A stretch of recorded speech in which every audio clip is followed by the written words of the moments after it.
एक बार एक आदमी ने अपने बगीचे में एक तितली के कोकून को देखा। वह उसे देखने लगा। उसने नोटिस किया कि उस कोकून में एक छोटा सा छेद बना हुआ है। उसने देखा कि छोटी तितली उस छेद से बाहर निकलने की बहुत कोशिश कर रही थी। बहुत देर तक कोशिश करने के बाद भी वो उस छेद से बाहर नहीं निकल पा रही थी। वह बहुत कोशिश करती रही, फिर वह शांत सी हो गई। उस आदमी को लगा जैसे उसने हार मान ली, इसलिए उस आदमी उस तितली की मदद करने के उद्देश्य से एक कैंची उठाई और कोकून की छेद को बड़ा कर दिया, जिससे कि तितली आसानी से बाहर निकल पाए। और यही हुआ, तितली बिना किसी संघर्ष के आसानी से बाहर निकल गई। पर उसका शरीर सूजा हुआ था और पंख सूखे हुए थे।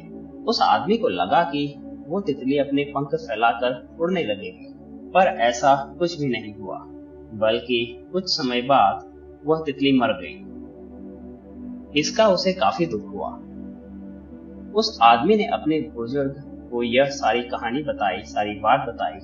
बुजुर्ग ने बताया, असल में कोकून से निकलने की प्रक्रिया को प्रकृति ने इतना कठोर इसलिए बनाया है, जिससे ऐसा करने से तितली के शरीर में मौजूद तरल पदार्थ उसके पंखों में पहुंच सके और वो छेद से बाहर निकलते ही उड़ पाए, जिंदा रह सके। और तुमने उसकी मदद करके उसकी सामान्य प्रक्रिया को तोड़ दिया, जिसके कारण उसका यह हश्र हुआ।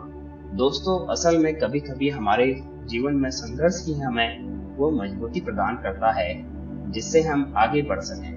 क्योंकि यदि हमें बिना संघर्ष के जीवन में कुछ मिलेगा तो हम अपंग हो जाएंगे, और यदि सफल भी हो गए तो ज्यादा समय तक सफल नहीं रह पाएंगे। इसलिए जीवन में आने वाले कठिन पलों को सकारात्मक दृष्टिकोण से स्वीकार करें, क्योंकि वो हमें मजबूत बनाने का नया तरीका है, और मजबूत बनाते हैं, न कि हमारे को मजबूर करते हैं।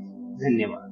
दोस्तों, आपको ये कहानी अच्छी लगी है तो इस चैनल को सब्सक्राइब करें, ताकि ऐसी प्रेरक कहानियां आप तक निरंतर पहुंचती रहें। धन्यवाद।